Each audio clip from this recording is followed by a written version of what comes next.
es la misma, que cambian la hibridación sp2. Claro, sí, sí. Entonces, cuando vos cambiás de sp3 a sp2, como se rompe un centro quiral, por lo que vos tenés por ahí que después sí precisás cómo ocurre en cada caso, pero lo que va a pasar es que se rompe la información porque se rompe una unión en el centro quiral. Entonces, en un caso, porque formás un carbañón, ¿sí? Y en el otro, porque formás un enol. Pero en Sí, los dos está bien. casos, ¿sí? O sea, nunca se puede tener, digamos, información quiral en el carbono alfa, o por ejemplo, si lo, qué sé yo, si lo No, en concentras de cierta forma. el carbono alfa tiene información quiral. Lo que pasa es cuando vos lo exponés a cualquiera de estas dos condiciones, ojo, eso no es una tautomería cetoenólica. Eso es cuando vos lo enfrentás a una base o cuando lo enfrentás a un ácido. Eh, Ah, cuando, por eso, esa es justo te iba por a eso preguntar. eh, Agustina me está preguntando, ¿no? Por eso yo insistí mucho ayer y por ahí me tomó tiempo en que no confundan tautomería cetoenólica con otra cosa. Es decir, los tautómeros existen como dos formas en equilibrio. Entonces, ¿qué puede ocurrir? Puede ser que la forma enólica se estabilice por distintas razones, como vimos ayer, y esté más en forma de enol. Entonces, cuando se enoliza, ahí sí vas a perder la configuración del carbono alfa, que es sp3, porque se enolizó, porque está formando enol. Pero eso es una tautomería. Ahora, cuando vos tenés información en el quiral, en el carbono alfa, se va a perder, eh, si no tenés favorecida la formación del enol, si estamos partiendo de un compuesto carbonílico, se va a favorecer si vos lo ponés en base porque vas a generar un carbañón, que es sp2. Y en ácido porque se va a protonar el carbonilo. ¿Quieren que lo muestre mientras? Tengo que buscarlo, ¿qué tal? Para no estar hablando en el aire. Sí, yo entiendo lo que decís igual, pero por eso en realidad te iba a preguntar, o sea, si yo lo tengo en pH 7 a la acetona o lo que sea, No, no va a eh, pasar. No, no pasa, claro, no, se no, puede no, no. conservar esa información. Sí, sí, sí, sí, Ah, porque no es tautomería cetoenólica. Esa es la diferencia fundamental. está bien, sí, Vos sí. no estamos hablando de Y, tautómeros, ¿sí? Sino de una reacción ácido-base, fundamentalmente. Entonces, está bien, es sí. distinto. Me voy a acomodar de nuevo porque fui para atrás. Ahora vuelvo para adelante, voy para atrás, voy para adelante. No se movió la presentación. No, no, no, la presentación no se mueve. Ah, No, porque la tengo en modo presentación. Entonces no pasa nada.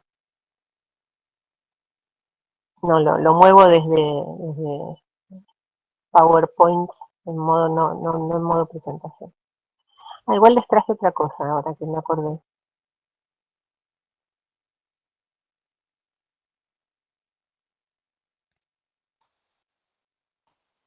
Voy a dejar de presentar porque es un toquecito nada más que. ¿Esta es la hora? Paramos 2 minutitos más y ya empezamos.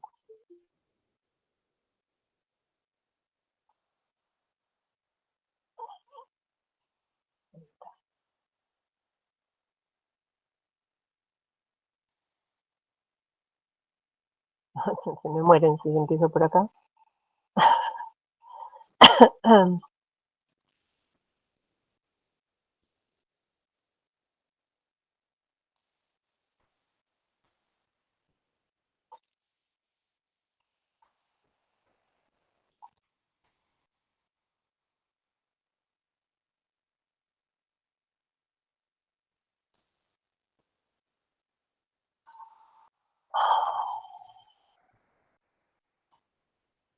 Bueno, vamos a empezar y de última los voy admitiendo. Hola, buenas tardes a todos.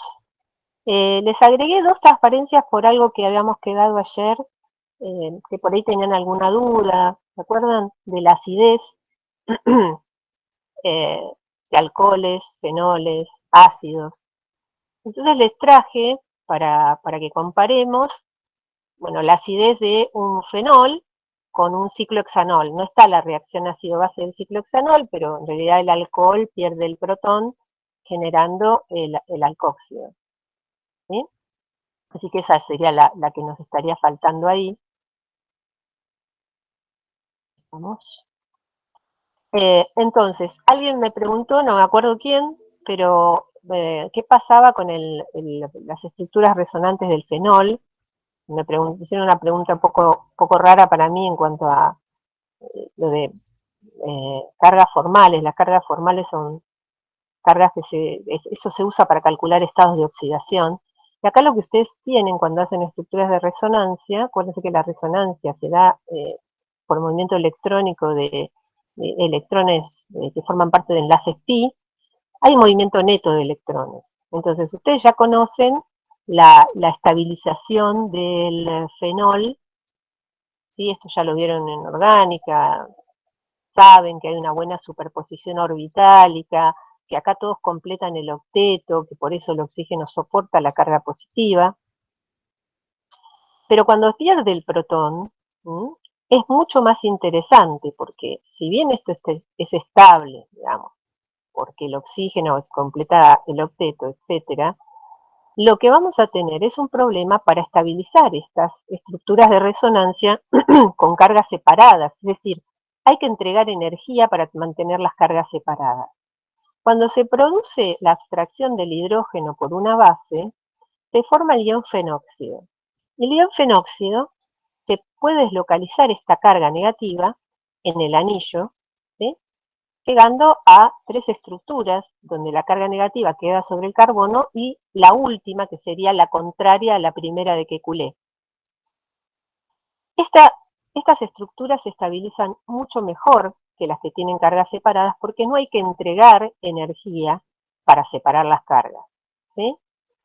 Ahora, si comparamos entonces al pobre ciclohexanol, que no tiene estabilización por resonancia, respecto del fenol, que sí la tiene, y luego al fenóxido y al alcóxido que se forma de abstracción del alcohol, va a estar mucho más estabilizada, la base conjugada del fenol, es decir, el fenóxido, por las estructuras de resonancia. Acá no hay dudas de que el fenol va a ser más ácido que un alcohol, ¿sí? Este pobre tipo no tiene quien lo pueda estabilizar, es más, tiene un efecto inductivo dador que no le aporta favorablemente. ¿Qué pasa entre un ácido carboxílico y un alcohol ahora? El alcohol es lo mismo, acá tengo metanol, se forma el metóxido, y el ácido carboxílico, como tal, y como su sal, los dos tienen estabilización por resonancia. En el primer caso, en el sustrato, pasa lo mismo que en el fenol, hay cargas separadas y por lo tanto se dice que esa estabilización es moderada, pero respecto del alcohol, que no tiene nada, es más estable. Profe, Sí. no sé si cambio de diapositiva, pero no se ve un ácido. Sí, también. A ver, espera que miro lo que están viendo ustedes. Tienes razón. A ver, pasó que no.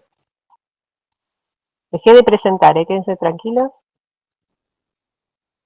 Cuando empieza así es un mal síntoma. Ahí, ¿no? Está cargando. Ahí se ve el ácido. Ustedes me avisan si pasa Ahí esto, sí. porque puede pasar, sí. Ahí estamos. Bueno, acá tenemos el ácido con sus dos estructuras de resonancia, pero bueno, hay una que contribuye poco porque tiene cargas separadas, como vimos para el fenol. Esta es la que contribuye más, pero bueno, tiene un poquito de estabilización. Pero cuando se forma la sal, ayer lo vimos que tenían una gran estabilización porque se deslocaliza la carga fundamentalmente sobre estos dos oxígenos que son indistinguibles. Entonces, comparado con el metanol, el ácido es más estable, y el metóxido respecto del alcóxido, indiscutiblemente el pobre metóxido, la base conjugada esta es mucho menos estable que el ácido, y por eso es más ácido el ácido carboxílico que un alcohol. Ahora vamos a ver qué pasa estamos bien. Yo, perdón, pero yo paso de una pantalla a la otra para ver si estamos hablando todos el mismo idioma. Ahora, ¿qué pasa entre un ácido y un fenol? Y acá es algo que me interesa que a ustedes les quede en la cabecita. Calidad versus cantidad. ¿Quién gana? Y esto es lo que quería explicarles porque ayer quedó un poco por ahí flojo. Cuando hacemos las estructuras de resonancia del fenóxido, están las dos estructuras donde el oxígeno soporta la carga negativa, son dos estructuras de Kekulé, ¿sí? Y después tenemos tres estructuras donde la carga se deslocaliza sobre los carbonos del anillo. Acá está clarísimo la diferencia que hay entre estas estructuras y cuánto contribuyen al híbrido. ¿Qué quiere decir esto? Estas dos estructuras con el oxígeno con carga negativa son las que más contribuyen al híbrido. ¿Por qué? Porque el átomo más electronegativo de la molécula soporta la carga negativa. Estas otras, que son tres, son equivalentes, porque tienen la misma energía, tienen mayor energía que estas dos, que son equivalentes entre sí. ¿Por qué? Porque la carga negativa la soporta un átomo que no es electronegativo. Entonces, acá la cantidad, 5 estructuras, no significa que sea mejor, comparado con las dos estructuras de resonancia que son indistinguibles en el ácido carboxílico, donde la carga se reparte entre dos oxígenos. Entonces, estas estructuras indistinguibles de gran calidad le ganan a estas estructuras que poseen distinto nivel de aporte energético al híbrido, que por más que sean 5, no tienen la misma posibilidad de deslocalizar la carga. Acá la carga se deslocaliza entre dos oxígenos e incluso un carbono que no juega ningún rol si se quiere, y acá solamente un oxígeno puede deslocalizar la carga. Entonces me parece que esto que por ahí había quedado así y yo lo daba por sobreentendido por el tema de fenoles, simplemente para aclararlo y para que lo repasemos juntos y no nos queden dudas sobre que la calidad siempre supera la cantidad. En este caso estamos hablando de una buena calidad de estructuras de resonancia, le gana a una cantidad mayor, donde 3, por ejemplo, de estas 5 son mediocres aportando al híbrido. Al contrario, lo desestabilizan porque tienen mayor energía. Esto les quería decir respecto de algo que había quedado un poquito ayer en el aire. Hoy vamos entonces a empezar con la condensación aldólica. Ayer hicimos una pequeña entrada en calor, pero no mucho más. Y ahora sí nos vamos a poner de lleno con esto. Como les dije, la condensación aldólica es la condensación entre un aldehído consigo mismo, un aldehído con otro aldehído, una acetona consigo misma o con otra, o el cruce entre un aldehído y una acetona, ¿sí? Se pueden dar todas estas estructuras, digamos, todas estas posibilidades para generar estructuras que tienen dos grupos funcionales. Uno, si es un aldehído, se preserva un aldehído y en la posición beta aparece un hidroxilo, y si fuera una acetona, se preserva el carbonilo de la acetona y en beta un hidroxilo. Lo que vemos acá, escrito así con una flechita, con esto arriba y con esto arriba, si ya lo saben, me disculpo, pero vamos a ponernos siempre al día con estas cosas. Esto es una secuencia. Esto no es un mecanismo ni es una reacción. Esto es una secuencia, porque fíjense que yo acá, cuando trato el aldehído con hidrógeno alfa, con hidróxido de sodio, además del carbanión debería sumar agua, porque el oxidrilo se transforma en agua, no lo estoy poniendo, no estoy poniendo la estructura resonante que estabiliza el carbanión, no estoy haciendo el ataque de este carbanión sobre el carbono carbonílico, etcétera, etcétera. Esto es una secuencia, me dice que si yo tengo A, que lo trato con hidróxido, me da B, y que si a este B le sumo otra vez A, me da D, por ejemplo, ¿sí?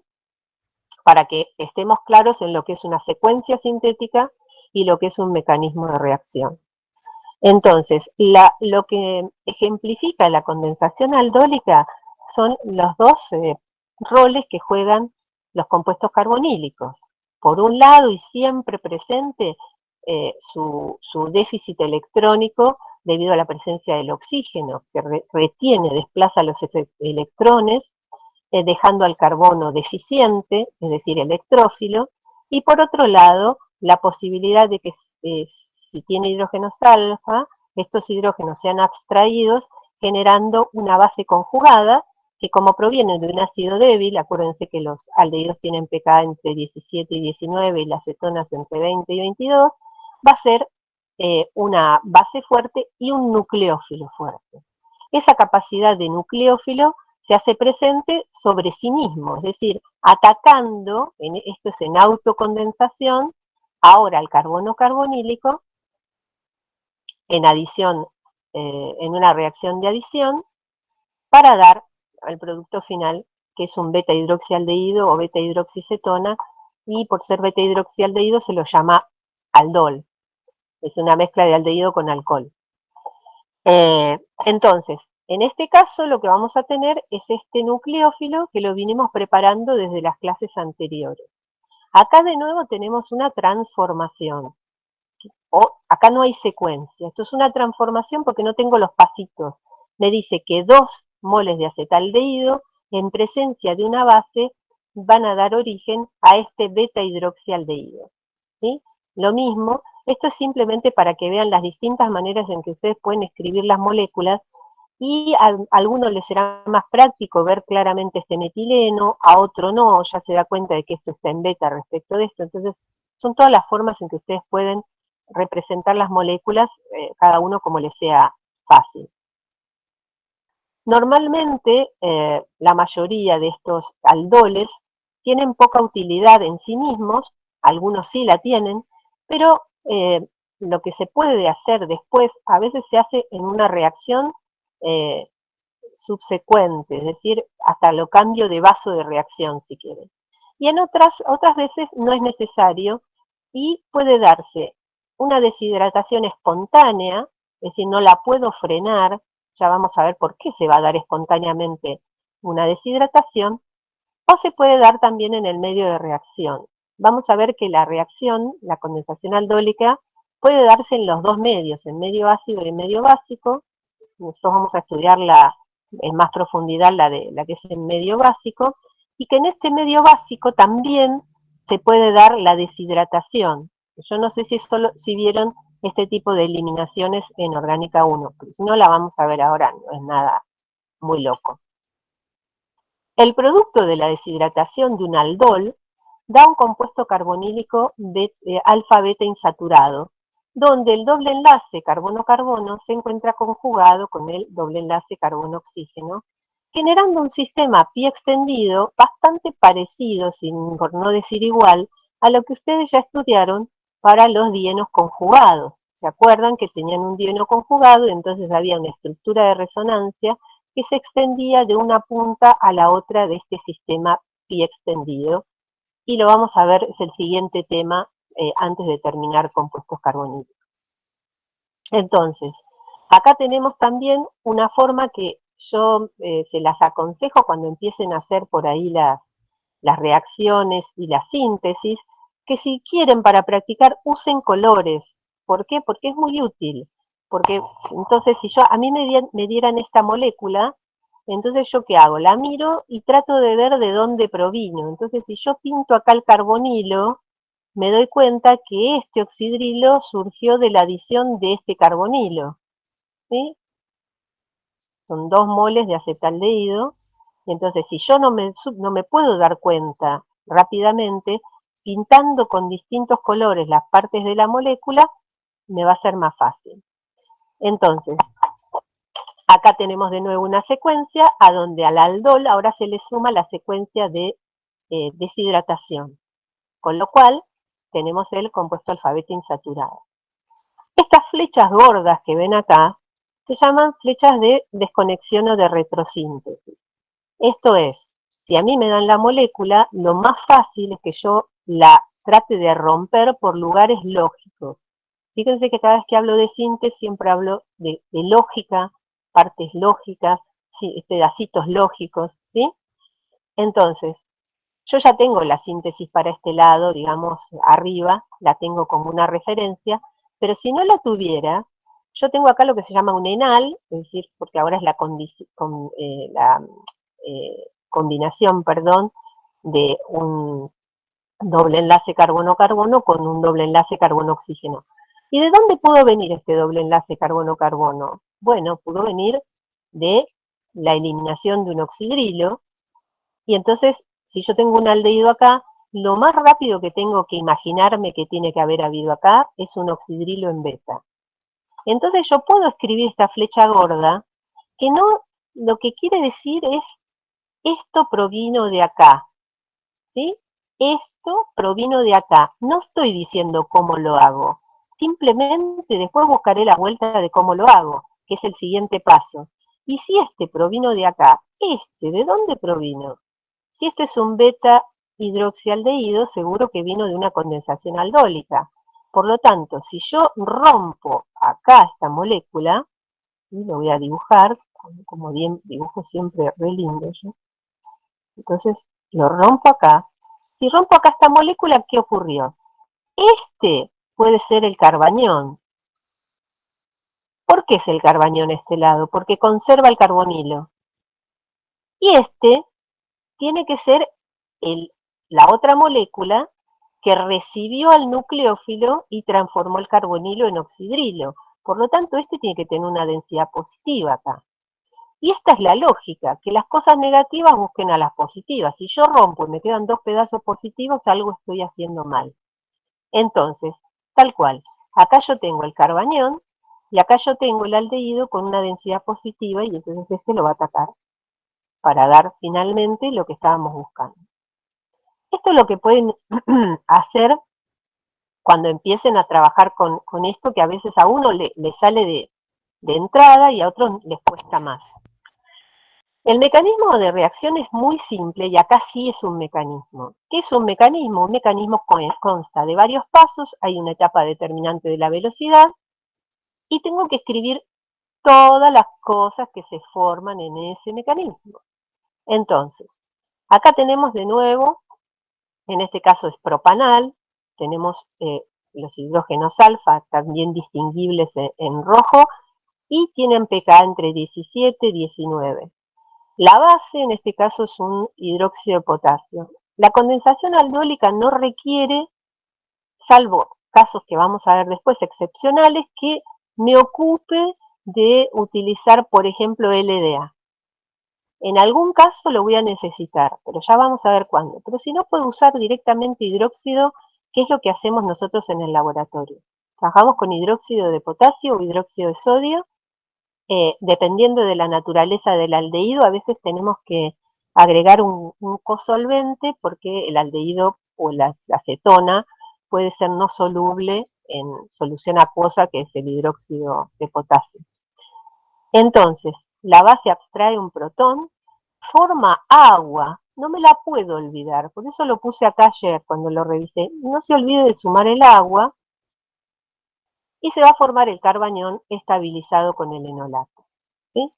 Acá nosotros tenemos un pKa de 17 a 20, perdón, este pKa de 15 que se me corrió corresponde al agua. Por lo tanto, este aldehído, que es el propanal, tiene pKa 17 y el agua 15. Esto casi está en equilibrio. Ninguno de los dos se favorece mucho y en todo caso se favorece levemente para los reactivos. Es decir, no es brutal, pero no está muy favorecido porque este pKa es menor que este. Una vez que se formó el carbañón, si no hay otro aldehído presente y como está en equilibrio, tengo aldehído que no se enolizó. Entonces, el carbañón ataca en adición nucleofílica al carbono carbonílico de la porción de aldehído que no se enolizó. Y lo que se va a formar va a ser un intermediario tetraédrico porque es una adición nucleofílica que va a estar cargado negativamente porque es la adición nucleofílica en medio básico y por lo tanto va a ser un beta alcoxialdehído. ¿Sí? Va a estar neutralizado por el contraión que tenía la base. Ahora lo que me queda para obtener el aldol, es decir, el beta hidroxialdehído, es que se protone este alcóxido. Y acá es donde interviene el agua, por eso les dije que no se lo olviden, porque el agua va a ser la que va a actuar como ácido para protonar este beta hidroxialdehído, regenerar la base, que es el catalizador. Y entonces la reacción neta, finalmente, lo que me va a dar es el aldol o beta hidroxialdehído más la base que había puesto, que era hidróxido de sodio, hidróxido de potasio.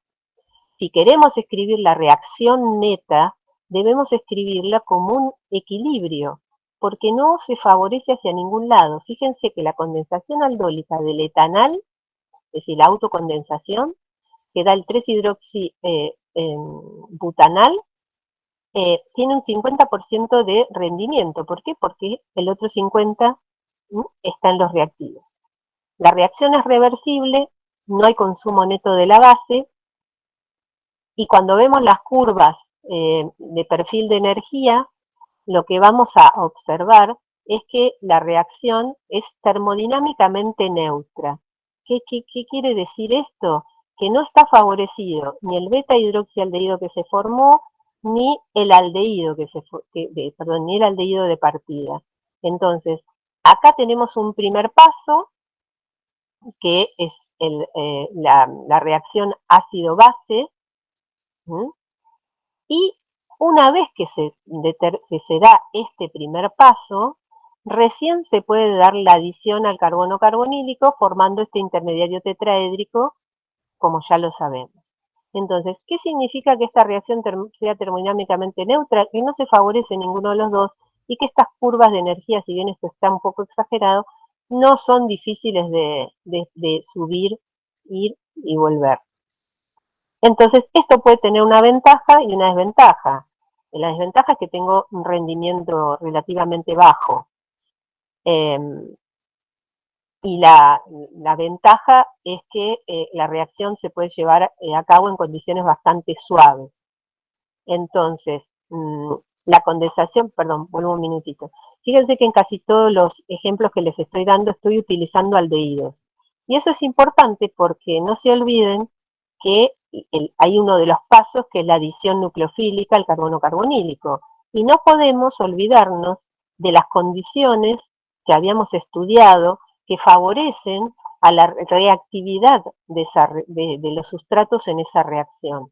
Entonces, fíjense qué interesante, si bien ahora yo les voy a aclarar algo de esto, que si quisiéramos hacer la condensación aldólica de la propanona, el rendimiento es bajísimo. Pero fundamentalmente, ¿por qué? Porque sabemos que tiene problemas electrónicos y problemas estéricos para recibir un nucleófilo. Entonces, esto sigue ocurriendo igual que pasaba para las adiciones con la adición de cualquier otro nucleófilo. Si se quiere hacer la condensación de la acetona, hay que trabajar en una condición muy particular. La condición aldólica de la propanona se hace con una base que no es soluble, es decir, en lugar de hidróxido de sodio o de potasio se usa hidróxido de bario, y se hace en un sistema que se conoce como sistema Soxhlet, a donde la acetona pasa un sinnúmero de veces, la acetona está a reflujo y pasa por esa base un sinnúmero de veces a medida que se va formando el aldol y vuelve a pasar la acetona, se forma el anión, ataca la acetona, y se genera el aldol, y el aldol va desapareciendo del medio de reacción. La clase que viene les voy a traer, porque eso yo lo saqué, lo tenía en unas teorías viejas, pero me parece interesante ahora que no estamos teniendo laboratorio, que les muestre cómo se trabaja con un sistema Soxhlet y que analicemos cuál de las sustancias tiene mayor o menor punto de ebullición, como para ver cómo sale del medio de reacción. ¿Qué puede pasar si tenemos más de un hidrógeno enolizable? Bueno, nada, lo que me tengo que fijar, por ejemplo, en este caso, yo tengo una dicetona y los hidrógenos enolizables que tenemos pueden ser este, puede ser este, puede ser este o puede ser este, son todos hidrógenos alfa. Entonces lo que hay que probar sería cuáles de estos dan productos que sean estables en particular en este caso es una reacción aldólica intramolecular, que también ocurren. Entonces lo que tengo que ver es, ya sea el producto de la reacción condensación aldólica o su producto de deshidratación. Es lo mismo parar acá que seguir hasta acá. Lo que vamos a ver es que según elijamos uno u otro, esta molécula me da lo mismo que ataque este o este o este o este, da lo mismo. Lo que podemos ver es que si el ataque se produce por enolización del metilo, lo que vamos a tener es un ciclo que no es estable, ¿sí? Acuérdense que los ciclos de más de 6 ya empiezan a ser inestables y por lo tanto cuando se enoliza el hidrógeno del metileno alfa, lo que se va a producir, digamos, por reacción intramolecular es un ciclo de 5 mucho más estable. Entonces, la condición es que ustedes planteen los posibles productos y que después usen el criterio para elegir cuál sería el que va a dar en mayor proporción o que va a dar solamente ese. Este ni siquiera va a dar, no es que va a dar una proporción. Pero bueno, se plantean todas las opciones. Como les dije, en general, la condensación aldólica prosigue hacia la eliminación de agua para dar un compuesto alfabeto insaturado. ¿Por qué es importante esto? Primero porque vimos que la condensación es termodinámicamente neutra, no está favorecido ni uno ni otro, pero si nosotros producimos la deshidratación, se forma un compuesto carbonílico alfabeto insaturado que va a tirar como si fuera un violín de esa curva y la va a bajar porque este producto está estabilizado por resonancia. Como les dije, pensemos en los dienos conjugados y esto se asemeja mucho a las estructuras de resonancia de los dienos conjugados. Si va un sistema pi extendido, se estabiliza por resonancia, se tira de esa curva y baja, después de que se formó el aldol, luego de la deshidratación, la curva cae por debajo del reactivo y entonces ahí tingui se desplaza el equilibrio. Como les dije, la deshidratación de este aldol se puede dar en medio alcalino. Es más raro, si no estamos acostumbrados a ver una deshidratación en medio alcalino, pero se dan, requieren condiciones por ahí de mayor energía, dependiendo del sustrato que tengamos. Yo les voy a mostrar un caso, que es el que van a ver ustedes en el trabajo práctico de la semana que viene, que se da espontáneamente. Si se da espontáneamente es porque el producto que se espera formar es muy estable. Y justamente el producto que se da en la reacción que van a ver en el trabajo práctico virtual es extremadamente estable porque es un sistema pi extendido que tiene dos anillos aromáticos conjugados con dos dobles enlaces carbono-oxígeno y un enlace doble dos enlaces carbono-carbono y un enlace doble carbono-oxígeno.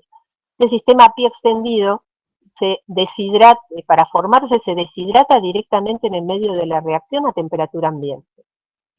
Entonces, si bien en términos generales podemos decir que la deshidratación en medio básico es más restringida, más difícil, porque lo que tiene que salir es un oxidrilo, que es un mal grupo saliente. Cuando lo comparamos con el agua, es una molécula neutra, es un mejor grupo saliente, pero se da.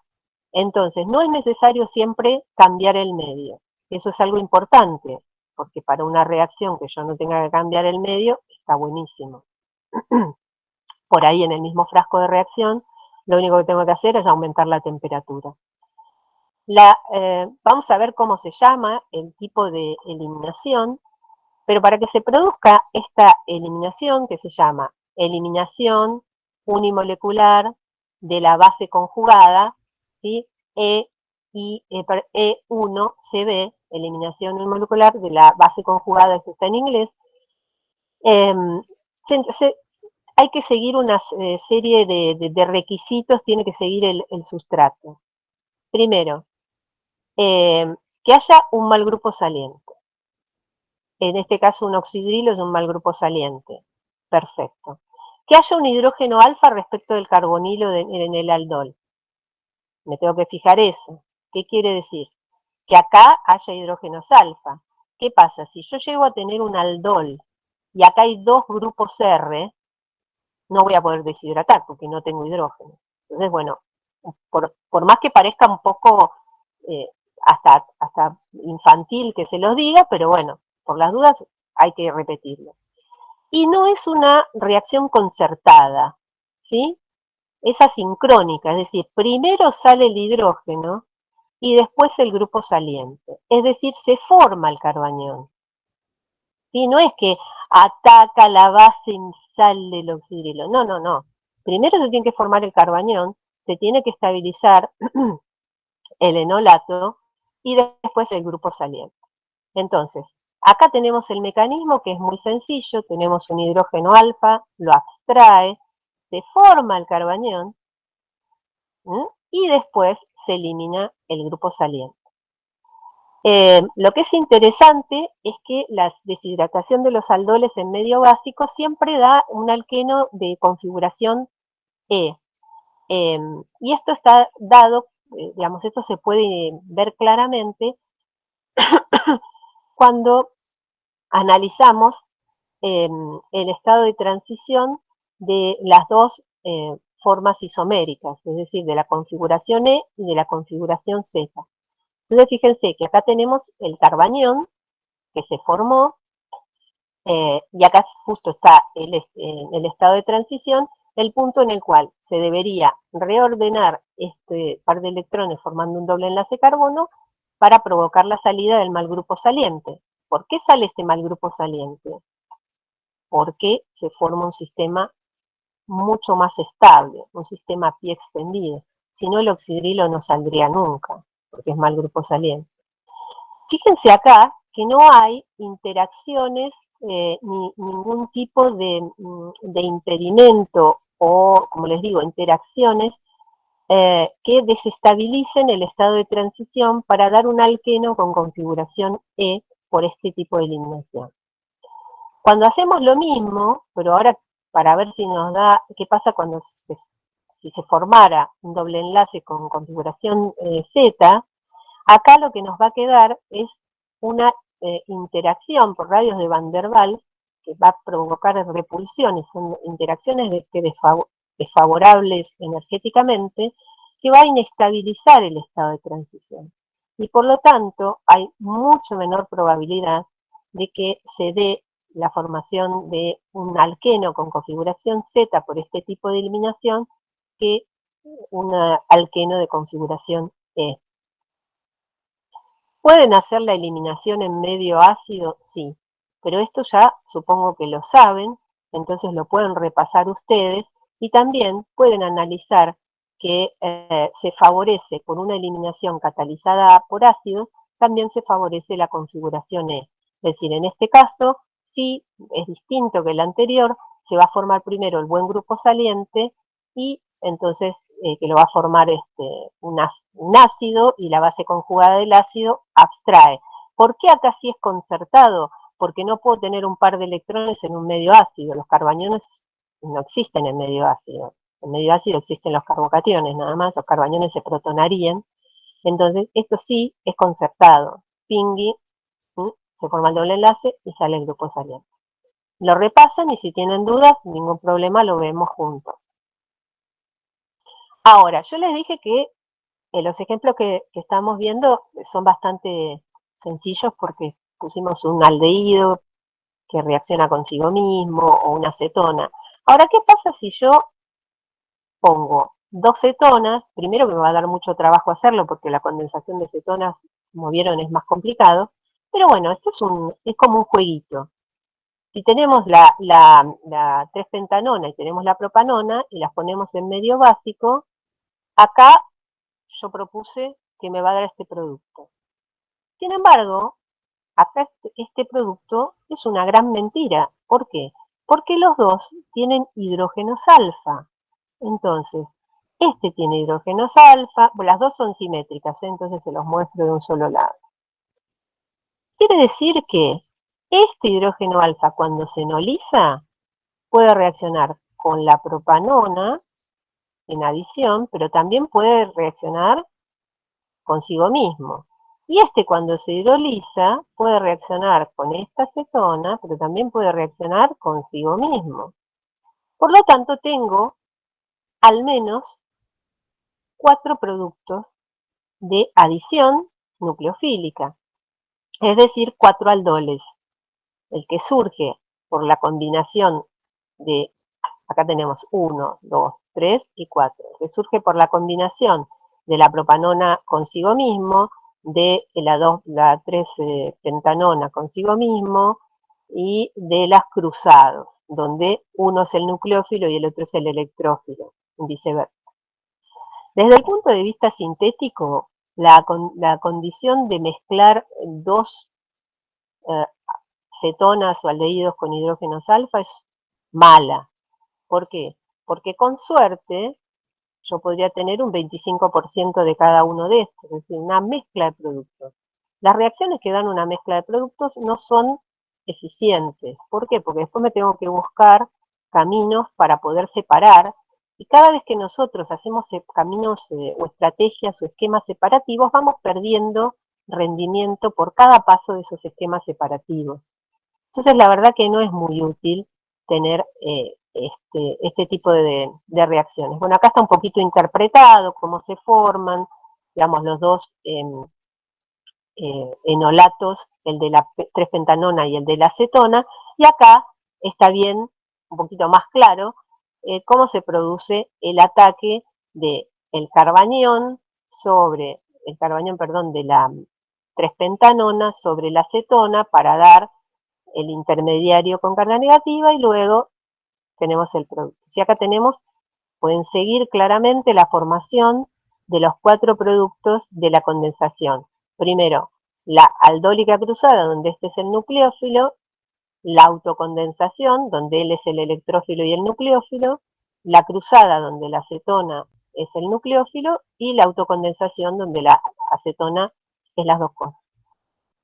¿Ven por qué les digo que me parece que es muy útil ver los pedacitos de la molécula en distinto color? Porque podemos identificar que aquel que preserva el carbonilo es el que dio lugar al carbanión, que va a ser el nucleófilo.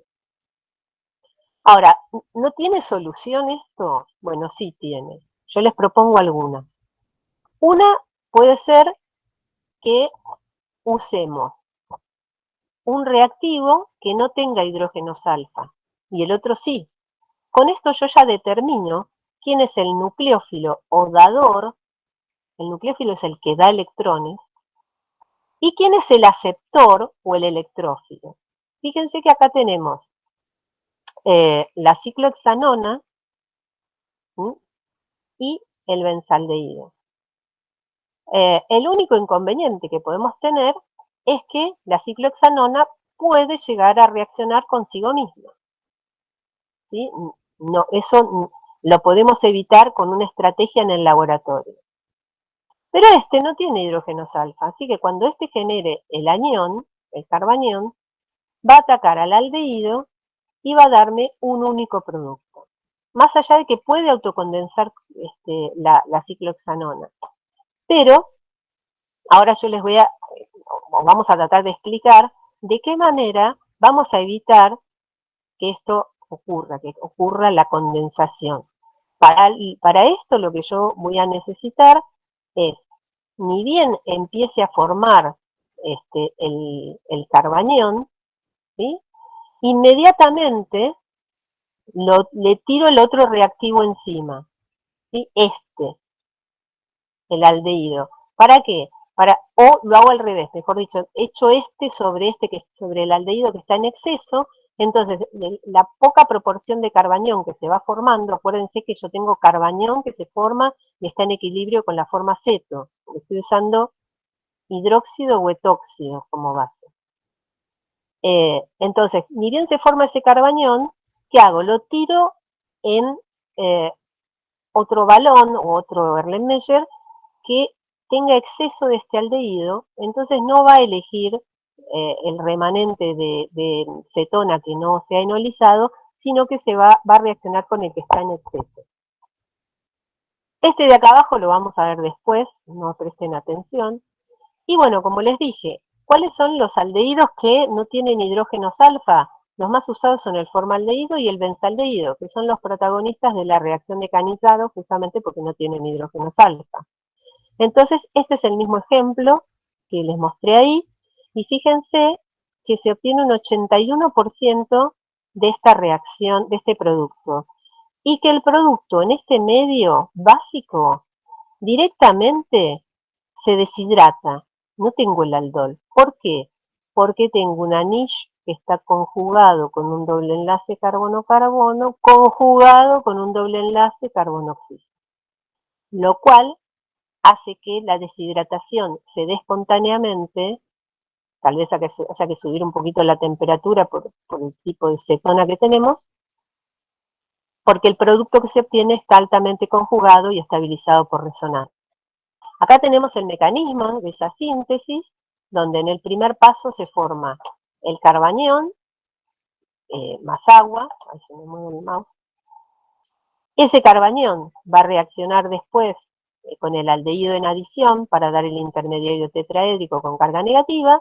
El agua reacciona para neutralizar el alcóxido y obtener el beta hidroxialdehído. En este caso, en lugar de ciclohexanona, tenemos la metilfenilcetona o acetofenona. Y finalmente, en medio básico, fíjense que en ningún punto cambiamos el medio.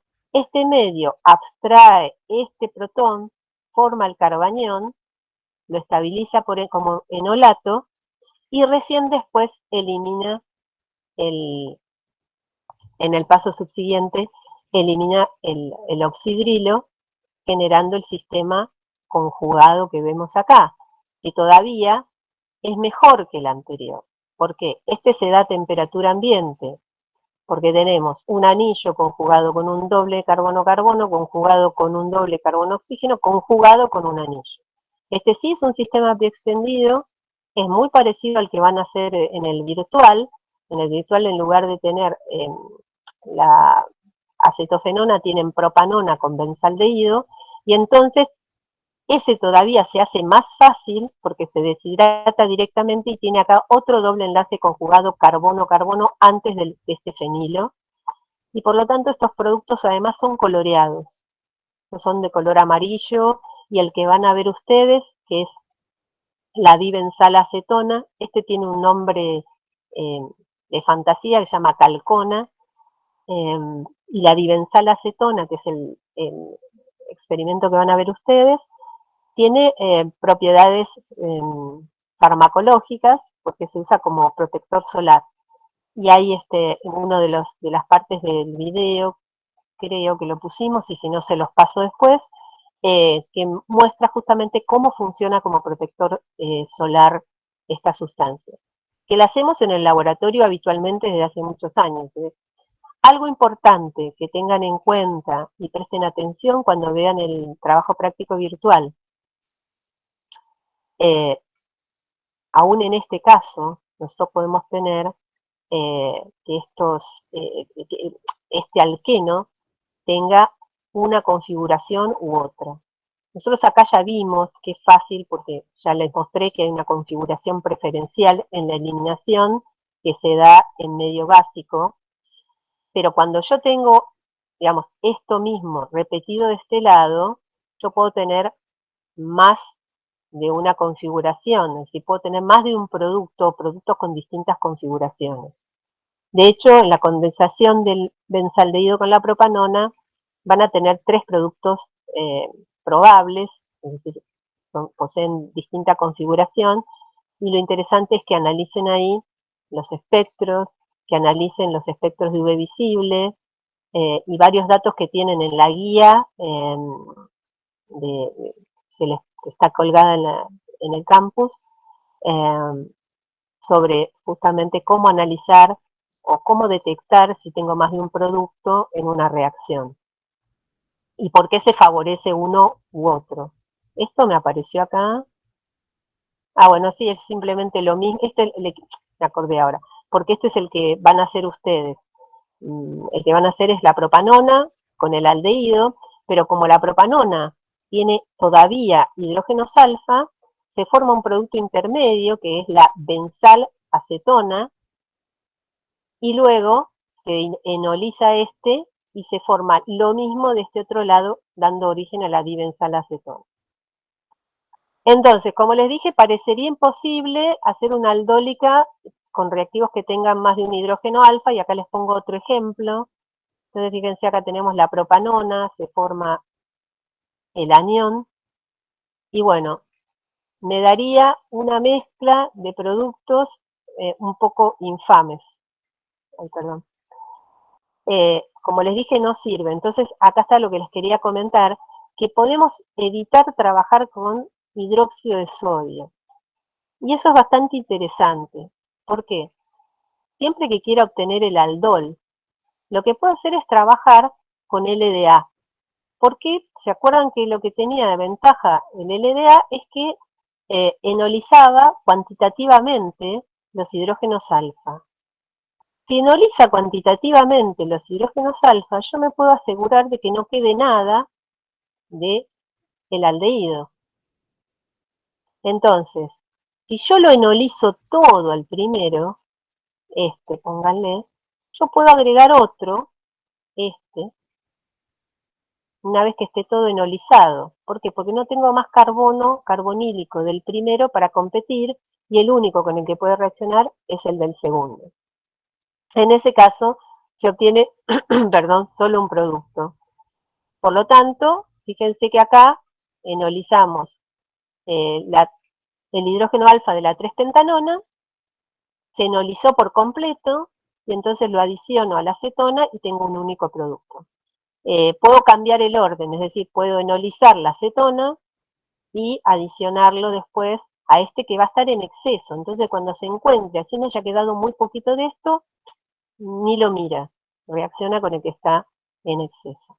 Así que hay estrategias que se pueden usar para trabajar en condiciones que parecieran insuperables. Esto ya es un poquito por ahí más, que se va un poquito de la materia, pero me parece que es importante verlo, porque estamos diciendo que la condensación es es reversible, excepto que tenga la formación de un compuesto alfabeto insaturado que tira toda la reacción hacia la formación de este.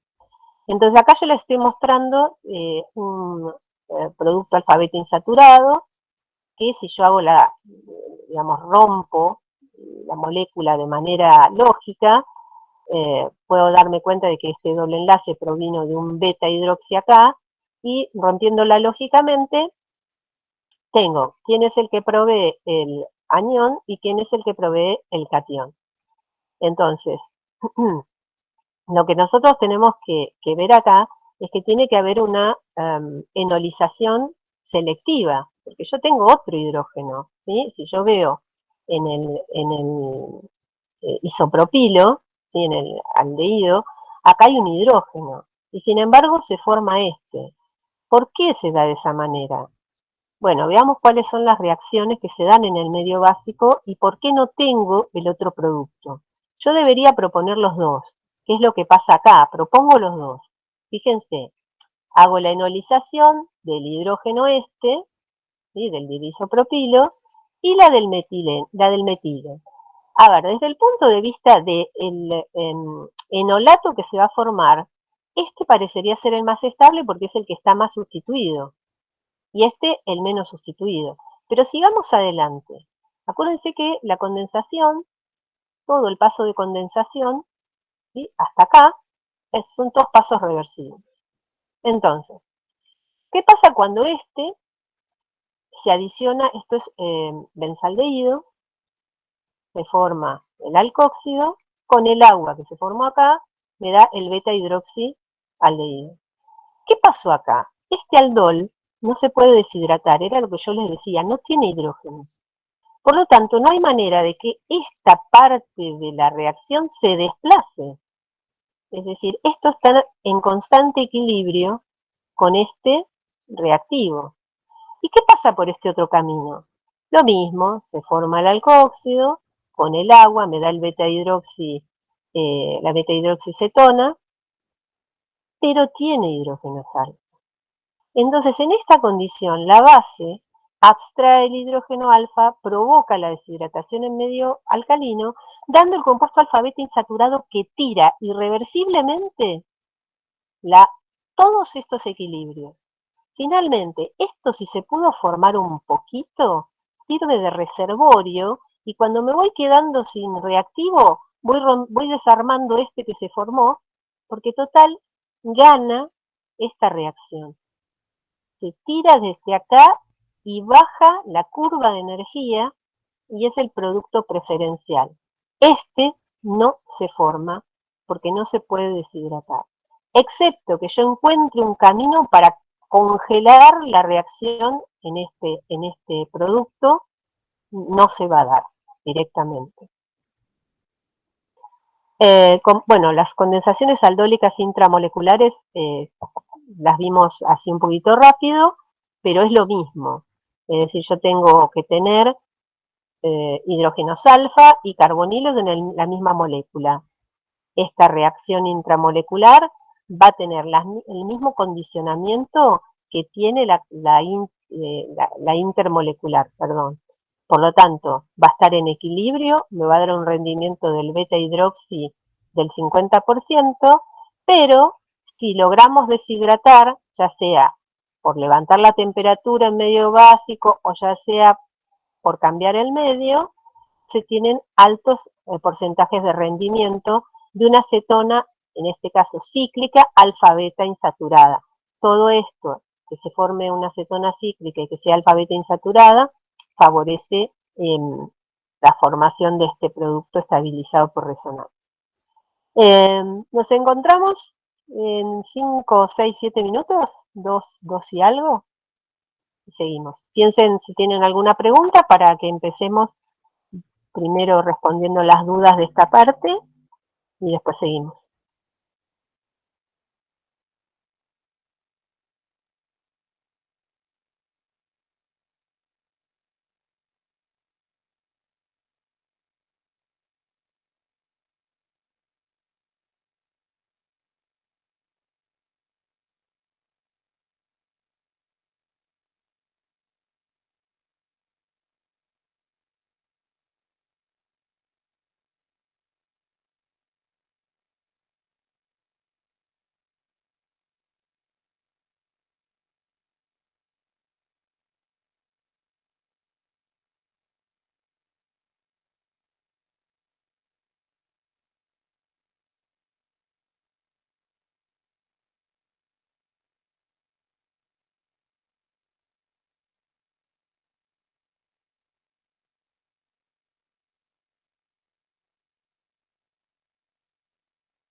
Continuamos con la última parte de condensaciones aldólicas. Ya nos queda el último tramo para terminar esta primera unidad, que es muy gorda. Lo que pasa es que contiene varias unidades digamos, en un primer tema de teoría, pero son varias unidades si se quiere ver de esa manera. Profe, Sí, ¿quién me pregunta algo? Sí, dale. Yo, Candela. Sí, IgG, Candela. ¿qué significaba? No le prestes atención, eso es una desconexión. Pensá que no hay, ahí lo que no hay es una reacción, ahí es usar tu cabeza y pensar cómo puedo romper esta molécula. Por eso esa flecha es gorda, no es una flecha de reacción, es una flecha que me dice cómo puedo romper esto de manera lógica. En el caso, por ejemplo, en realidad cuando vos pones IGF es de dónde proviene. Pero yo no le des importancia, porque eso es digamos, de una instancia superior de la química orgánica. Simplemente se los doy como una herramienta para que piensen, es una flecha gorda que me dice de dónde puede provenir este doble enlace, entonces yo pongo un oxidrilo en una posición que se pueda deshidratar, y después cómo lo obtuve es otra flecha gorda, donde me dan los pedacitos que conforman esa molécula que me dio origen. Listo. Pero nada más, no se compliquen con eso porque no es importante. ¿Y te podría pedir que vuelvas a la diapositiva que decía cómo, no, la que te decía cómo dirigir la reacción para tener el producto? Esa. Sí. Acá lo que vos tenés es propanona, el mismo ejemplo que estaba antes, propanona y la 3-pentanona. Entonces, yo tengo un carbanión que puede reaccionar, digamos, consigo mismo, puede reaccionar con la propanona, esto es la cruzada que estuvimos mostrando hoy. Entonces, claro, la verdad que es muy difícil que la puedas controlar. Entonces, la forma es cambiando la base. Esa es una buena forma, porque nosotros ya dedujimos cuando vimos la parte de alquilación en el carbono alfa, sustitución en el carbono alfa, que esta base nos permitía enolizar cuantitativamente. Entonces, si yo la uso y enolizo cuantitativamente, por ejemplo, la propanona, voy a tener casi 99% de la propanona enolizada. No me queda casi nada del producto, digamos, del reactivo, del compuesto carbonílico. Por lo tanto, no puede autocondensarse. Entonces, eso lo preparo en un vasito de reacción y luego lo echo sobre de manera que no tiene elección más que reaccionar con este carbonilo. Y como yo ya hice todo y puse cuantitativamente el LDA para que enolice cuantitativamente el hidrógeno alfa, no me queda LDA sin protonar, no me queda base. Entonces, por más que yo eche esto arriba de no tengo base para que enolice a este hidrógeno. Entonces, se da el producto que estoy queriendo. Dirijo la reacción, que este sea el nucleófilo y que este sea el electrófilo.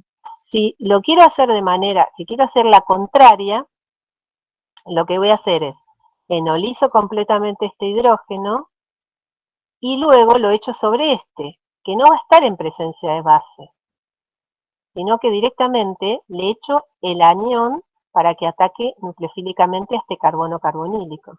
Entonces ahora dirigí que este sea el nucleófilo y que este sea el electrófilo, es decir, este es el dador y este es el aceptor. Van a ver que en los últimos ejercicios que vamos a hacer hacia el final, yo los llamo así, dador y aceptor. ¿Por qué? Porque este da electrones y este los acepta.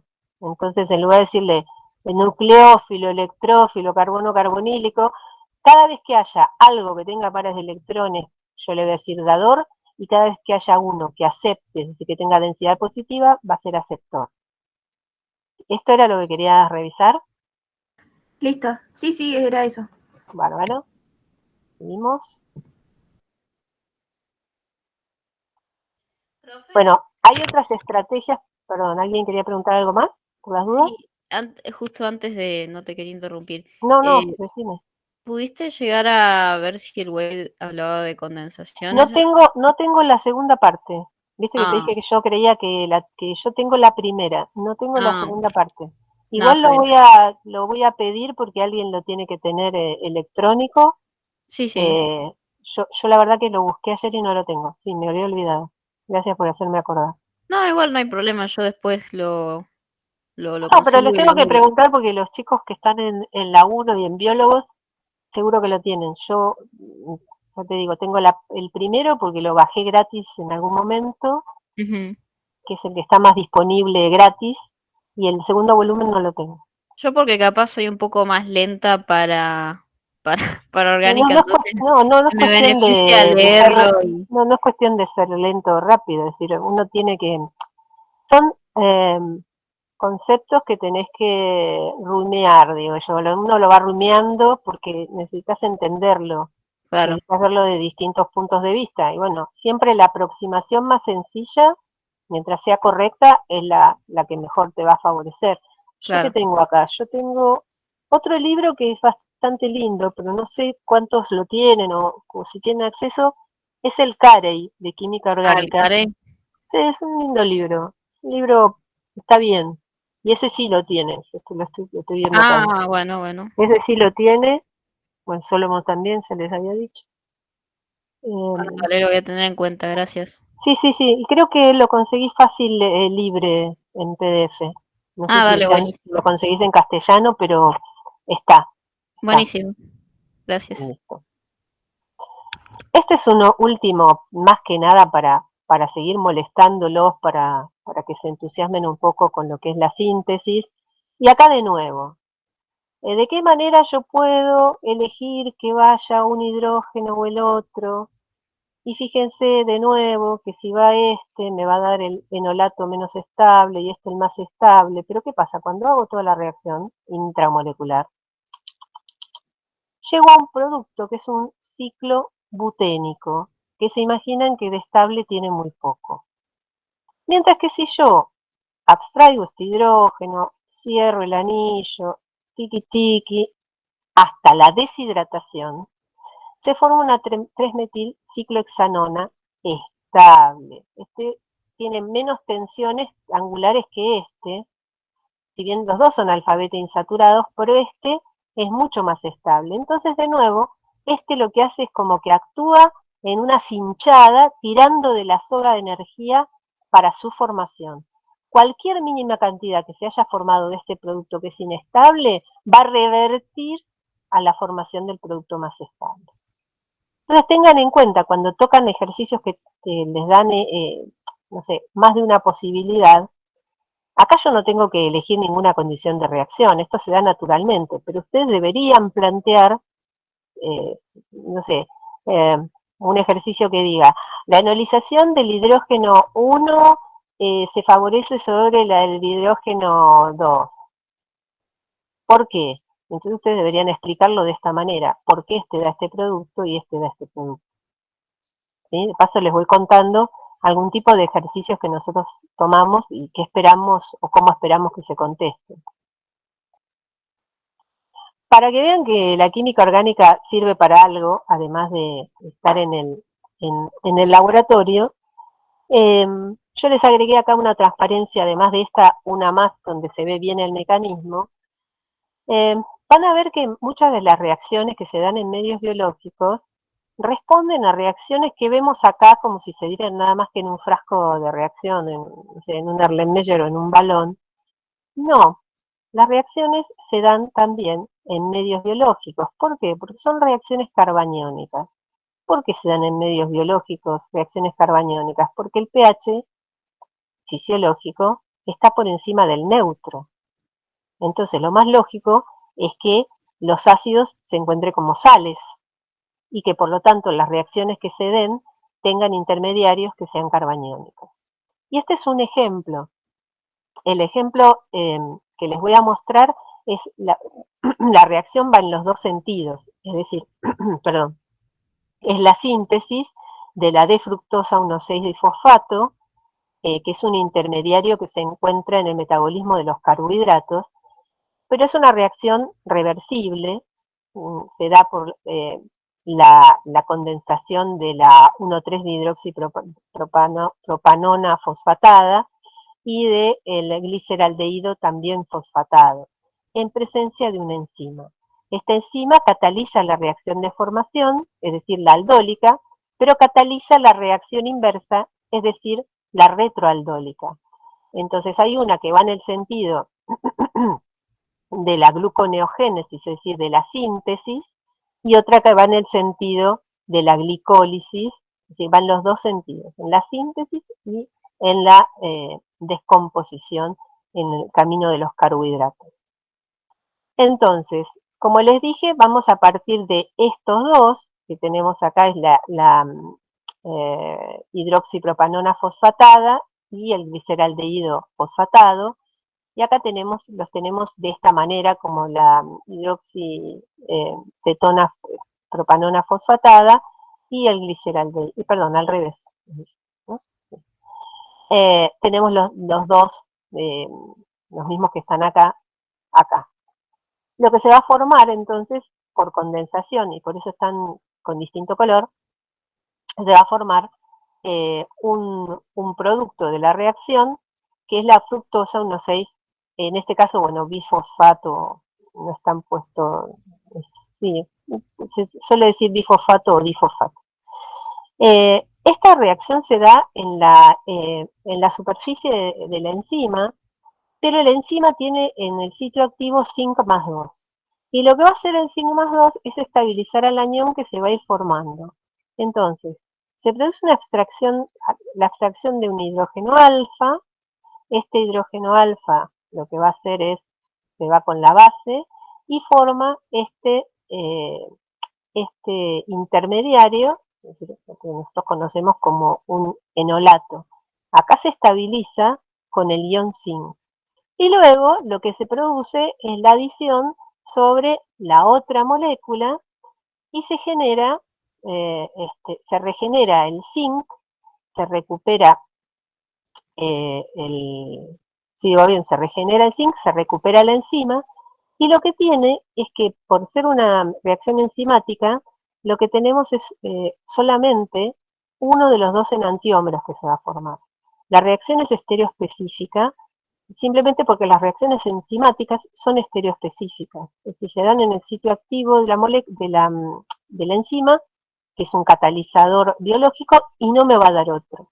Entonces, acá se genera solo el enantiómero R, sigue coordinado con el zinc, luego se va a descoordinar en el sitio activo para liberar el producto esperado. Entonces, vean cómo las mismas reacciones que vimos en el laboratorio ocurren en los caminos metabólicos, y esta misma reacción sobre la misma enzima produce la retroaldólica, ¿sí? Es decir, va en el camino inverso para dar los productos. ¿Por qué? Primero, una cosa que por ahí, por eso lo puse, porque no sé si ustedes se daban mucha cuenta, pero nosotros tenemos una base acá que aparece, y en los caminos metabólicos obviamente no tenemos hidróxido de sodio, sino que lo que vamos a tener probablemente sea la contribución de alguna parte proteica de la enzima, en este caso fíjense que tiene un carboxilato, entonces puede actuar como base, por ejemplo, en este paso de la reacción. Y acá, cuando se coordina el zinc, fíjense que en zinc más 2, entonces el zinc se coordina por más de un extremo de la molécula, y en el caso particular de esta aldolasa, lo que tiene la enzima son estos aminoácidos que son histidinas todo alrededor. Entonces, bueno, acá vemos cómo se coordina el enolato, que se forma. Simplemente para que tengan una idea de cómo ocurren las cosas, nada más, y que, bueno, las bases también las provee la enzima, o hay algún sistema que provee la base en el medio biológico. Para resumir lo que vimos de esta última parte, de condensaciones versus sustitución, me parece que este análisis por ahí hay que hacerlo lento y lo podemos volver a hacer otro día cuando ya hayan practicado. ¿Por qué? Porque las dos reacciones, tanto la condensación como la sustitución en alfa, proceden en medio básico. Se va a formar un carbanión que se va a estabilizar como enolato.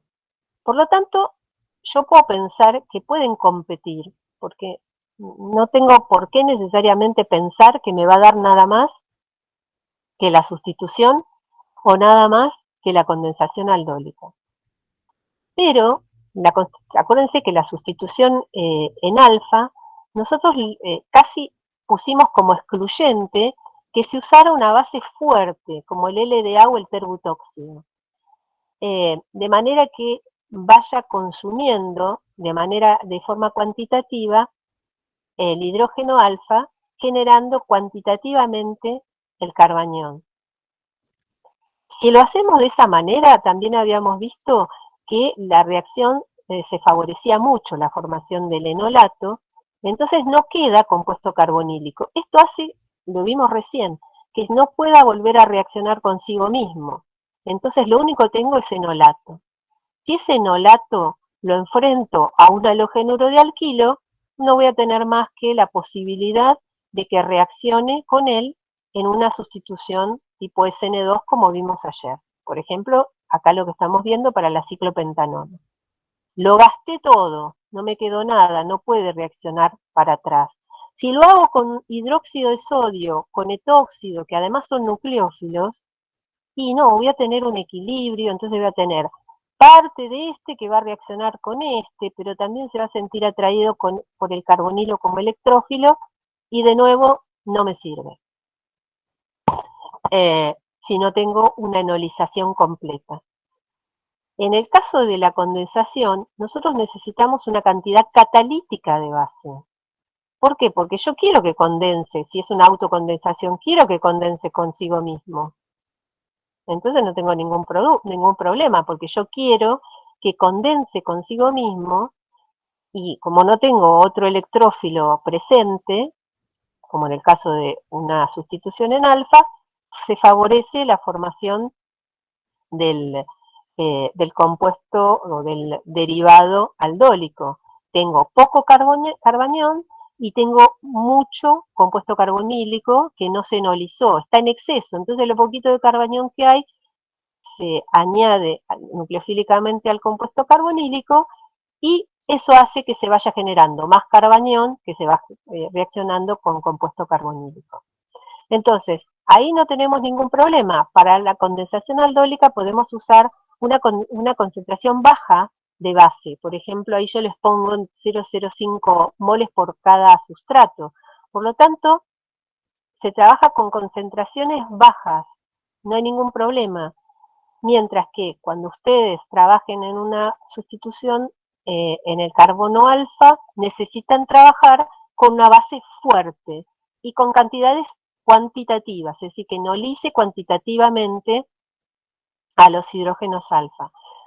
Esto último que está puesto acá, que las condensaciones se llevan a cabo a temperaturas mayores que las sustituciones en alfa, es válido siempre que el enol que se vaya a deshidratar no genere un compuesto altamente conjugado, como los que yo les mencioné antes, porque entonces en ese caso esto no es cierto.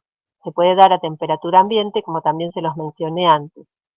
Pero si fuera una condensación aldólica sencilla, sí hay que dar un poquito más de temperatura para favorecer la eliminación en medio básico. Esto que les estoy mostrando acá es cómo funciona el LDA, si bien por ahí supera en cierta forma el nivel de la materia, pero les quiero mostrar por qué es importante a veces que no le damos mucha importancia a los contraiones. En este caso el anhiduro tiene que ser de litio, porque resulta que el litio es el ion que mejor permite formar este intermediario, donde lo que está haciendo es formar el enolato de litio. ¿Sí? Se pierde el hidrógeno alfa, se reordena y se estabiliza el enolato de litio. Entonces, cuando se usa el LDA en esta condición de temperatura, en esta condición solvente, fíjense que justamente se hizo esa sal, ese anhiduro de litio, porque fue el que mejor funcionó para este tipo de reacciones. Esto por ahí es como, si quieren, como un comentario colateral para que entiendan a veces por qué usamos una cosa o un contraión determinado y no otro. Entonces, ya sabemos las condensaciones, cómo hacer una condensación aldólica, y además sabemos que por deshidratación en medio básico o ácido puedo tener compuestos alfa-beta insaturados carbonílicos. Estos compuestos son los que vemos acá, ¿sí? Acá era donde estaba el oxidrilo, se deshidrató, y lo puedo llamar alfa-beta, porque bueno, es como una nomenclatura clásica y antigua, pero también lo puedo llamar 1,2. No es tan común usar 1,2 para llamar a estos compuestos, pero sí tengo que recordar cómo podemos, esto está mal numerado además, recién ahora me di cuenta, ¿sí? Porque el 1 va a ser el carbonilo, no va a ser el 3, ¿sí? Hay un pequeño error. Independientemente de estos numeritos, no les presten atención, lo que nosotros vamos a tener es que el oxígeno, como siempre, va a llevarse la carga negativa y se va a generar una carga positiva sobre este carbono carbonílico que va a ser compensado con el doble enlace. Y ahora vamos a ver, acá, perdón, se me había ido. Acá vamos a tener, acuérdense, este efecto atractor. Entonces, acá nos quedaría una carga positiva, que ¿quién la va a compensar? Rápidamente la va a compensar este doble enlace. En realidad, acá se ve la estructura esta, ¿no? Cuando se desplaza esto para acá, se queda una carga negativa en el oxígeno y la carga positiva en el carbono. ¿Quién la compensa? Generando esta estructura de resonancia que vemos acá. Y por lo tanto, fíjense que es interesante que vamos a tener una carga positiva en el carbono carbonílico, pero también vamos a tener una carga positiva en el carbono beta, ¿sí? En el que nombramos recién como carbono beta. Entonces, si yo tuviera que escribir la estructura de resonancia, acá yo tendría que escribir algo así, donde voy a tener una densidad negativa sobre el oxígeno, no me van a salir las densidades, pero una densidad positiva sobre el carbono carbonílico y una densidad positiva sobre el carbono beta. ¿Esto qué me está diciendo? Que hay dos centros susceptibles de ser atacados, por un nucleófilo. Uno es el carbono carbonílico, ¿sí? Y el otro es el carbono beta del doble enlace carbono-carbono. Por eso se dice que, y volviendo a hacer una analogía con los dienos conjugados, que vamos a tener lo que se conoce como adición 1,2 o directa y adición 1,4 o conjugada. Ahora vamos a ver cómo se entiende esto que les estoy diciendo. Entonces, volviendo a contar como corresponde, vamos a poner 1, 2, 3, 4 en este sistema. Entonces lo que vamos a tener, por un lado, que el nucleófilo puede atacar en esta posición. Sí. Perdón, ¿el 1 va en el oxígeno o va en Pero el...? no es por nomenclatura esto, ¿eh? No es por nomenclatura. Está bien. Me imaginé que me lo iban a preguntar. Ya se los iba a decir, mira. No es por nomenclatura. El sistema sería, lo que está mal es poner 4 acá, ¿sí? Es 1 el oxígeno, lo que se está como considerando al oxígeno no como carbonilo, si lo querés ver, se está considerando de esta forma. Ya, digamos, en la estructura de resonancia, vos vas a desaparece el carbonilo. Entonces, de todos los átomos que forman esa estructura de resonancia, el más importante es el oxígeno. Entonces, de ahí viene 1, 2, 3, 4. ¿Se entiende? Si vos mirás la estructura que yo les mostré recién, de toda esta estructura... Está bien. Por eso cambia el número, pero no 4. Justamente me di cuenta que estaba mal. Gracias. De nada. Entonces, si consideramos la estructura esa de resonancia, podemos tener una adición al carbono carbonílico, por eso se llama adición 1,2. O que el nucleófilo se adicione en el en el extremo 4 y el protón en el oxígeno, por lo que se llama adición conjugada o 1,4. Esto no tiene ningún chiste, porque lo único que tengo que saber es escribir la estructura de resonancia, así que es muy fácil, y además es igual a lo que vieron para dienos. E igual a lo que vieron para dienos, la adición 1,2 o 1,4 se va a dar dependiendo de cuál de ellos se forme primero, lo que es el control cinético, o cuál va a generar el producto más estable, lo que es el control termodinámico. Entonces, la adición 1,2 va a dar lo que se conoce perdón, como la adición directa o la que tiene control cinético. En este caso, en la adición 1,2, no se va a conservar en el doble enlace carbono-oxígeno, mientras que en la adición 1,4 va a dar el producto más estable porque retiene el doble enlace carbono-oxígeno, que es más fuerte que el carbono-carbono. Vamos a verlo. Miren, tengo un nucleófilo, el nucleófilo puede venir a atacar acá o puede venir a atacar acá. Si ataca acá, es decir, preserva el doble enlace carbono-carbono, lo que va a ocurrir es que esta reacción sea reversible. Esta es la que primero se da. ¿Y por qué es reversible? Porque es una adición nucleofílica al carbono carbonílico. Así de simple. Es decir, no funcionan separados el carbonilo del doble enlace. Pero, por el contrario, cuando la adición se da en el extremo del sistema conjugado, se preserva el doble enlace carbono-carbono. Y por lo tanto, este producto es el más estable y la adición 1,4 es irreversible. Entonces, la adición 1,2, como dijimos, es rápida. Se produce rápidamente porque justamente lo que está haciendo es adicionarse al carbono carbonílico. ¿Y qué pasa? Se forma este, pero como es reversible, revierte. Y si hay posibilidad de que el nucleófilo se adicione en 1,4, me va a dar seguro el 1,4 en mayor proporción. No digo que dé 0 de este, pero puede dar 1,4 en mayor proporción y casi exclusivamente. Vamos a ver en qué casos puedo tener estas reacciones y si tengo algún nucleófilo que haga que la reacción en la posición 1,2, que es reversible, no revierta. Bueno, lo único que tenemos que aplicar acá es lo que sabemos de adición al carbono carbonílico y de nucleófilos fuertes y débiles.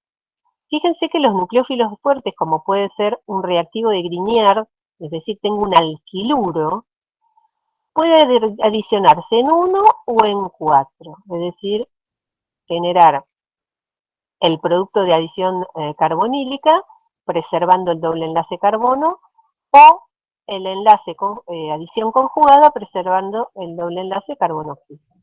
¿Qué pasó? Se adicionó el alquiluro, el metiluro, en 1,2, adición directa o simple o 1,2. Lo que se forma es este enol. Y se forma en alto porcentaje, en más alto porcentaje que la adición conjugada. Pero ¿cómo? ¿No dijimos que se preserva mejor el doble enlace carbono-carbono? Perdón, carbono-oxígeno sobre el carbono-carbono. Ahora, ¿qué pasó? Lo que entró es un alquiluro. Para que la reacción sea reversible, digamos, revierta, tiene que salir un alquiluro. El alquiluro es mal grupo saliente, es una base fuerte. Por lo tanto, una vez que se da el producto cinético, es decir, el que se da más rápido, como le es imposible salir, el que mayor proporción da es el de la adición 1,2, que es el que tiene el control cinético. Y el otro no digo que no va a dar, pero da en mucho menor porcentaje. Fíjense la diferencia cuando la adición es de cianuro. Es decir, el cianuro no tiene la fuerza que tiene el metiluro. Entonces, el cianuro puede dar 1,2, es decir, el producto cinético, pero como es reversible, revierte y va a dar casi exclusivamente en un 95% el producto de adición 1,4.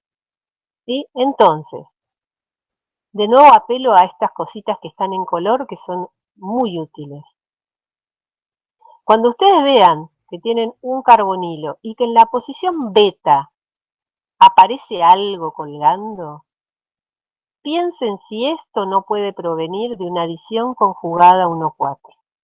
¿Mm? Eso es para que se vayan dando cuenta de más o menos por dónde encarar. Lo mismo pasa con la adición de un derivado de amoníaco, como en este caso una metilamina, que como es un nucleófilo débil, entra y sale, ¿sí? Acá entra hasta el hemiaminal, sale y se adiciona en 4, con un 75%. Que queda un 20 y pico por ciento, ahí 25 todavía que puede dar de el otro producto. Entonces, ¿cómo es la adición 1,4? Lo vamos a hacer en este caso con fíjense que toda la reacción es reversible. Como vimos, el sistema conjugado tiene una densidad en beta en el carbono carbonílico y una densidad negativa en el oxígeno. Cuando un nucleófilo ataca, directamente se reordenan y siempre la fuerza impulsora es la misma, el oxígeno que se va a llevar el par de electrones dejando a todos los que están pendientes de él deficientes de electrones. Entonces, se genera el producto de adición 1,4, acá nos queda formado un enolato, pero es por la deslocalización de este par y del par que se lleva el oxígeno, y con el agua del medio se puede protonar. Nos queda una forma enólica y acá de nuevo esto es distinto, acá sí está automería cetoenólica. Acá lo que yo voy a obtener es un enol y lo tengo que mirar bien. Este enol no tiene nada que favorezca este doble enlace carbono-carbono, no hay puente de hidrógeno, no hay resonancia, no hay aromaticidad. Por lo tanto, este enol va a tautomerizar a su forma más estable, que es la forma ceto. Pero esto es una tautomería. Acuérdense que esto es un equilibrio entre dos estructuras isoméricas. Entonces, de nuevo, cuando ustedes descubran que hay algo colgando, por ahí suena mal, pero es así, en una posición beta respecto de un carbonilo, me tengo que preguntar si no hubo una adición conjugada. Y si hago una adición conjugada y me da un enol, no lo dejen como enol. Por lo menos analicen si puede quedar como enol. Bueno, tenemos algunos ejercicios para hacer, así que acá les voy a pedir que ustedes colaboren conmigo y vamos a tratar de hacer lo que se pueda con lo que hay. Es decir, acá tenemos lo que yo les decía, un dador y un aceptor. ¿Mm? Por ahí, a ver, vamos a hacer una cosa. Espérenme un segundito. Vamos a hacer este primero, el que sigue. Porque esto es de condensación. Si quieren lo hacemos la clase que viene, para que estén un poquito más, más curtidos y hayan tenido tiempo de repasar. Acá lo que les voy a pedir es bastante simple. Que tratemos de unir lo que está en este listado con números, que yo se los voy a ir leyendo porque está en inglés, con las letras que están en esta tabla, simplemente viendo las estructuras que tenemos. Esto es simplemente un ejercicio de reconocimiento de grupo funcional. Entonces, ya creen que quiero ver qué tengo acá. Este que sigue, les propongo que lo traten de hacer para la clase que viene, que vamos a tener una primera hora de consulta, para no hacerlo yo de entrada. Que traten de hacerlo ustedes, pero que repasen. Y si vemos que lo de aldólica nos resulta un poco complicado, lo hacemos la clase que viene cuando ustedes ya hayan leído un poco más. A ver, el primero es un acetal derivado de una acetona. Que alguien me conteste, porque si no me quedo hablando sola como una loca. un acetal, derivado de una cetona. ¿Puede ser que sea el L? Muy bien, ganó. No, no hay premio, les aviso que no tengo nada para darles, así que jueguen gratis porque esto es así. Una cetona quiral, es decir, busquemos una cetona, donde tenemos, acá tenemos una cetona, acá tenemos otra cetona. Pero tiene que pertenecer a, o sea, el carbono carbonílico tiene que ser un El centro carbono quiral. carbonílico no puede ser quiral porque ese es Sp2. Quiral es que el hidrógeno alfa sea quiral. Ah, está bien. En el carbono alfa, perdón, no el hidrógeno alfa. La G. La G, muy Sí, bien. Ya debo 2 premios. Un aldehído que pueda dar una condensación aldólica consigo mismo. Entonces busquemos un aldehído, acá yo encontré uno, acá hay uno, hice un puntito, otro, y creo que no hay más. ¿Cuál de estos dos Sí, el puede N, ¿no? condensar? Perfecto, el N, Porque, claro, el otro no tiene carbono no alfa. tiene hidrógenos, claro, no tiene carbonos alfa, no puede generar el enol, y por lo Profe, tanto dije sí. carbono alfa porque me salió, pero diga, ese carbono del benceno no cuenta como carbono alfa, No, entonces. no porque está formando una estructura, perderías la resonancia. Si vos hicieras ahí un anión. No, sí, o sea, sé que no se puede hacer, pero No, te explico por qué no se considera se carbono hace. alfa. No, no se considera carbono alfa, justamente. Está en la posición alfa, pero esto ya directamente ni siquiera se lo llama. Sí que no tiene hidrógeno alfa, no puedo decir que no tiene carbono alfa, pero no tiene hidrógeno alfa, y lo que es tal vez lo más importante es que si bien él no puede generar un nucleófilo, él no es dador, pero es aceptor, que es lo que yo les digo. Este es un aceptor típico, es un aceptor. Él va a aceptar a todo el que se le O sea acerque con un par de que electrones. podrías tener una reacción entre el N y el I de forma tal que, digamos, condense en un producto en específico que a vos te interese, ¿no? Y lo que hicimos en la última parte, ustedes podrían generar, pero no es que no los puedan mezclar de entrada. ¿Cuál es el problema? Acuérdense, yo tengo que transformar completamente en enol, porque si me queda un Claro, poco de carbonilo, reacciona en claro. Y autocondensación. después gotear el otro. Y después lo tiro, ya no me importa, lo tiro adentro porque total no le puede pasar nada más que eso.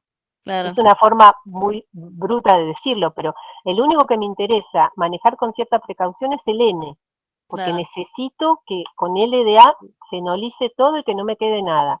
Ya después eso es carbañón, así que me da igual que vaya al otro que está en exceso, porque lo único que puede hacer es recibir, es aceptor puro, no es aceptor y dador. Una oxima, ese por ahí. No recuerdo que era un oxima. Bueno, acuérdense que reaccionan con hidroxilamina. Un reactivo que pueda reducir aldehídos a alcoholes primarios. El H. Y la oxima es la K, ¿no? Ay, espera que me perdí yo ya. Acá. Sí. ¿Cuál me dijiste? Perdón, ¿cuál me dijiste que reduce aldehído primario, aldehído primario, alcohol primario que me colgué? El H, el oridruro. Sí, perfecto. Lo dejamos porque como hay dos, lo dejo para que alguno más se entusiasme y busque un poquito. Pero está bien.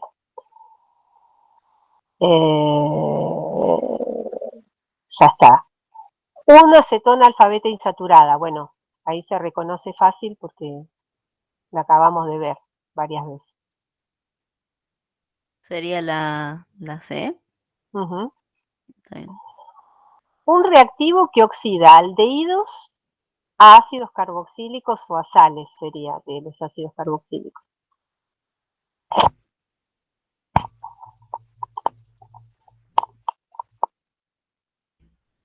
Acuérdense del reactivo de Tollens, que es nitrato de plata en medio amoniacal básico. Este es el complejo diaminplata. Sí, ese que te da el espejo de plata, ¿no? Claro, y por eso lo aclaro que acá es ácido carboxílico, no sería la sal del ácido. Un reactivo que reduzca cetonas a alcanos. El F. La amalgama de zinc, es la reacción de Clemmensen. Una enamina. Estos son los que no los tienen todavía muy masticados. Una enamina es la reacción entre una amina secundaria y un compuesto carbonílico que da un doble enlace carbono-carbono en lugar de un doble enlace carbono-nitrógeno. El M, profe. El M, perfecto. Un intermediario en la formación de una imina, es decir, el hemiaminal. ¿Cuál sería un hemiaminal? Estoy entre el D y el K. No, el D. Es el D, porque es igual al hemiacetal. El Claro. K, como dijo la compañera de ustedes, no las estoy viendo, así que no sé quién va contestando, es la oxima. Ya está. Un hemiacetal cíclico. El E. Una cianhidrina. ¿La B? Sí, ahí. ¿Y el A qué es? Nada. Eso es para meterle un poco de suspenso. O me comí algo. No, a ver, no, encima.